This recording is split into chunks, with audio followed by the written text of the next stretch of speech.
वर्णिवेशरमणीय दर्शनं मन्दहासरुचिराननाम्बुजं पूजितं सुरनरोत्तमैर्मुदा धर्मनन्दनमहं विचिन्तये। असतो मा षट्गमय तमसो मा ज्योतिर्गमय मृत्युर्मा अमृतं गमयः। ओम शान्तिः शान्तिः शान्तिः। अस्मद्गुरु समारंभां नाथयामुन मध्यमां लक्ष्मीवल्लभपर्यन्तां वन्दे गुरु परंपरा। આજની જ્ઞાન સભાની અંદર પધારનારા બધા જ ભગવત ભક્તોને વેદાંતાચાર્ય, પુરાણ ઇતિહાસાચાર્ય, એમ ફિલોસોફી શાસ્ત્રી રાકેશભાઈના હિતપૂર્વક જય સ્વામિનારાયણ. અમારા રામપરા સ્વામિનારાયણ મંદિરમાં આવતા એકાંતિક ભક્ત એવા રમેશભાઈએ મને પ્રશ્ન કર્યો કે શાસ્ત્રીજી, જપમાળા કેટલા મણકાની હોવી જોઈએ? મણકા જેટલા નિશ્ચિત કરેલા હોય એમાંથી ઓછા વધતા ચાલે કે ન ચાલે, તથા મણકા ખંડિત થઈ જાય તો શું કરવું? આ વિષય પર આપ થોડો પ્રકાશ કરો, કારણ કે બધા જ લોકો આ વાતથી અજાણ છે. માટે શાસ્ત્રોકારોએ એ સંબંધમાં શું મત નક્કી કરેલો છે એ આપ કહો. આ પ્રમાણે રમેશભાઈએ મને પ્રશ્ન કર્યો. તો આજે આપણે બધા આ વિષય પર થોડી વાત શ્રવણ કરશું, તો બધા જ શ્રોતાગણો ધ્યાનપૂર્વક આ પ્રવચન શ્રવણ કરે અને એને આત્મસાત કરી રાખે. સર્વપ્રથમ માળા શબ્દનો અર્થ શું થાય આપણે એના પર વિચાર કરીએ. તો તંત્ર શાસ્ત્રોમાં માળા શબ્દના બંને અક્ષરોનો વિશેષ અર્થ દર્શાવવામાં આવેલો છે. માળા શબ્દમાં બે અક્ષરો છે, મા અને અળા. તો એ બંને અક્ષરોના અર્થ કરતા તંત્રશાસ્ત્રમાં કહ્યું છે કે માહાત્મ્યમ દદાતી યા દેવી લાઘવમ કરોતિ પાપનાશનમ તસ્માન માલેતિ વિખ્યાતા સર્વતંત્રેષુ ગોપિતા. અર્થાત કે મા અક્ષર જેનો અર્થ થાય છે કે મહાત્મ્ય, જે આપણને પૂજ્યતા, આધ્યાત્મિકતા, મહત્તા અને શ્રેષ્ઠ ફળ કે સિદ્ધિ આપે તેને માં કહેવામાં આવે છે. લાનો અર્થ છે લાઘવ. લાઘવ એટલે નાશ. જે સાધકના પાપોનો નાશ કરીને તેને પાપોના ભારમાંથી હળવો એટલે કે લાઘવ કરે એને લા કહેવામાં આવે છે. આખો અર્થ થાય છે કે પાપોનો નાશ કરીને સાધકને પરમ પદ કે મહત્તા અપાવે તેને માળા કહેવામાં આવે છે. આ પ્રમાણે માળા શબ્દોનો અર્થ તંત્રશાસ્ત્રની અંદર કરેલો જોવા મળે છે. હવે આપણે મૂળ વિષય પર આવીએ. હવે આપણે આપણા મૂળ વિષયની ઉપર આવીએ કે જપમાળા કેટલા મણકાની રાખવી જોઈએ. તો આ સંબંધમાં રુદ્રાક્ષ જાબાલ ઉપનિષદમાં તથા મંત્ર મહોદધિ ગ્રંથની અંદર કહેલું છે કે અષ્ટોત્તર શતમ માલા સર્વ સિદ્ધિ કરી ભવેત શતાધિકાતુ ન કર્તવ્યા હીના નેષ્ટ ફલપ્રદા. અર્થાત કે 108 મણકાની માળા સર્વ પ્રકારની સિદ્ધિઓ આપનારી છે. 108 થી વધારે મણકા રાખવા ન જોઈએ અને તેનાથી ઓછા પણ ન રાખવા, કારણ કે તે ઈચ્છિત ફલ આપનારી થતી નથી.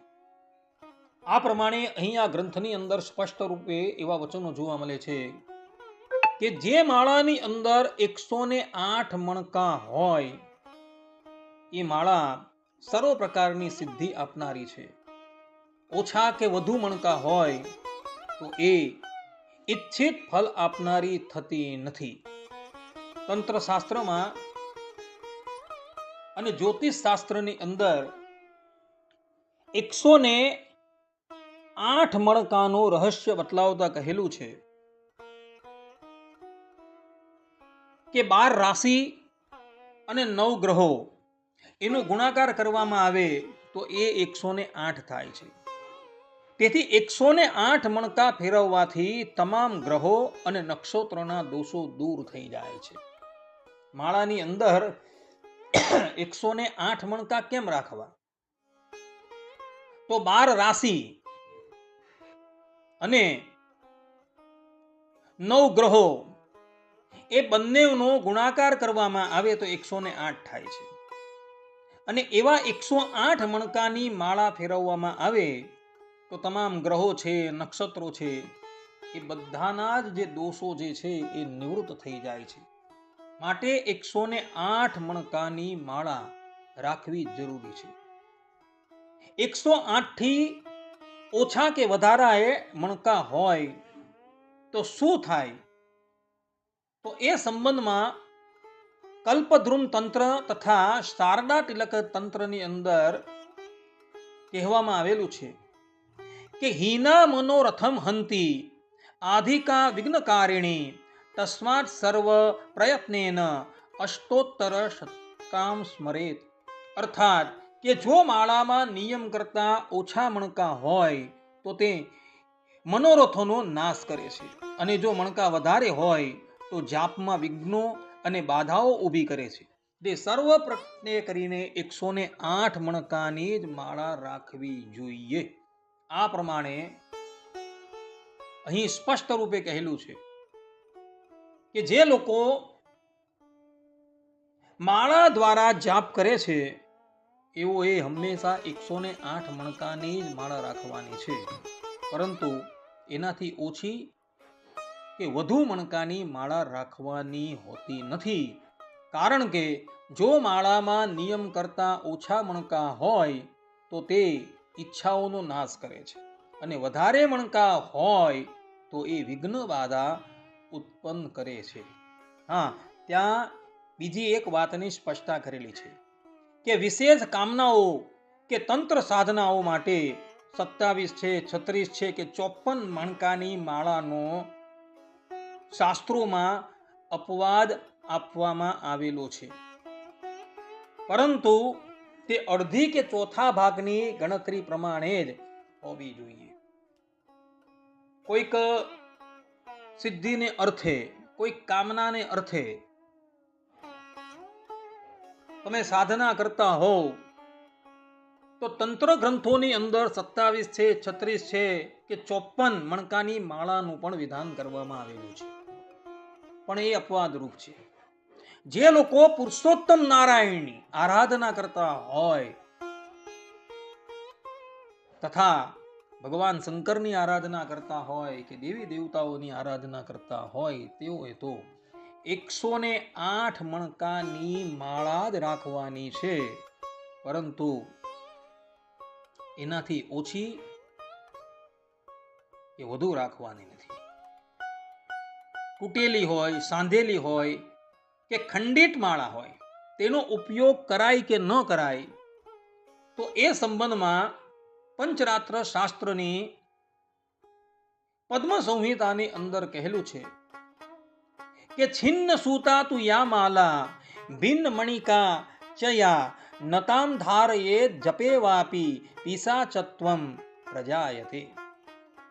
અર્થાત કે જે માળાનો દોરો તૂટી ગયો હોય કે સાંધેલો હોય અથવા જેનો મણકો તૂટેલો કે ખંડિત હોય તેવી માળા ધારણ ન કરવી કે તેનાથી જાપ પણ ન કરવું. તેમ કરવાથી સાધકને પિશાચત્વ એટલે કે દુઃખ અને અશાંતિ પ્રાપ્ત થાય છે. આ પ્રમાણે અહીં સ્પષ્ટ રૂપે કહેલું છે કે કોઈ માળાનો દોરો તૂટી ગયો હોય અને તૂટેલો માળો પાછો સાંધીને એ માળા બનાવવામાં આવેલી હોય, અથવા તો માળાના મણકાઓ ખંડિત થઈ ગયા હોય, તૂટી ગયા હોય, તો એવી માળા ફેરવવાથી મનુષ્ય દુઃખ અને અશાંતિનો ભાજી થાય છે. માટે એવી માળા ક્યારેય પણ ફેરવવી જોઈએ નહીં.